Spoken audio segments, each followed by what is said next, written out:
quand on veut désigner les policiers, on peut utiliser le terme force de l'ordre ou gardien de la paix. Les deux sont importants. Il faut parfois utiliser la force pour amener l'ordre. Et il ne faut pas en avoir peur. De manière proportionnée? Bien sûr, bien sûr.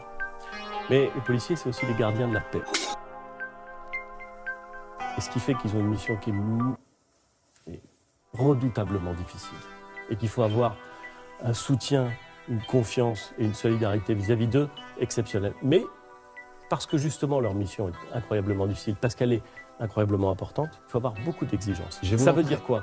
Ça veut dire que quand il y a un usage disproportionné de la force, quand on ne respecte pas les règles d'engagement, alors il doit y avoir enquête, il doit y avoir sanction le cas échéant. Il faut donc être dans la solidarité totale. Vous avez vu encore ce matin ce policier qui a été renversé volontairement par quelqu'un qui ne s'arrêtait pas à Bron. Bon, il faut avoir une solidarité totale avec nos forces de l'ordre. Vous savez, on est 5 ans après des événements terribles dans notre pays. Comme beaucoup de Français, j'avais été ému ému plus qu'ému d'ailleurs, ému aux larmes par ce qui était arrivé. Et je me souviens du mouvement de solidarité inouï. Either you are with us or you are with the terrorists. Inouï.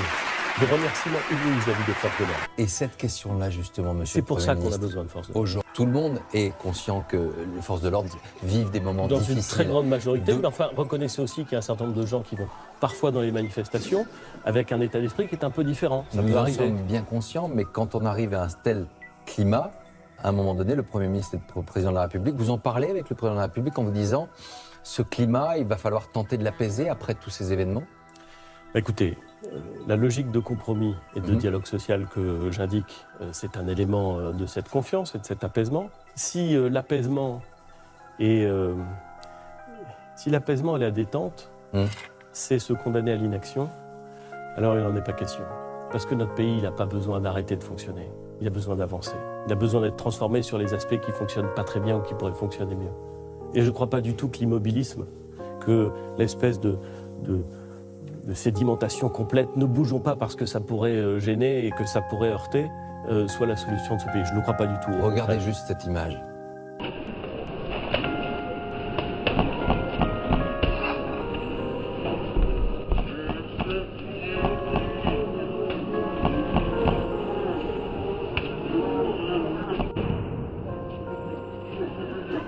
Quand vous voyez cette image, elle est finalement très violente. Et elle est évidemment violente et elle est évidemment inacceptable.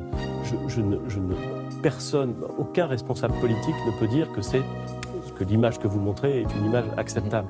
Ce que je veux dire, c'est que vous auriez aussi bien pu montrer des images qui font que pendant... Mais je sais, je ne vous mets pas en cause, mais pendant des heures, des policiers qui sont là pour faire respecter l'ordre, qui se font insulter, qui se font cracher dessus, qui se font balancer des pavés dessus, et ils doivent rester calmes, et il est impératif qu'ils restent calmes. Ce que je veux dire, c'est que leur métier est difficile.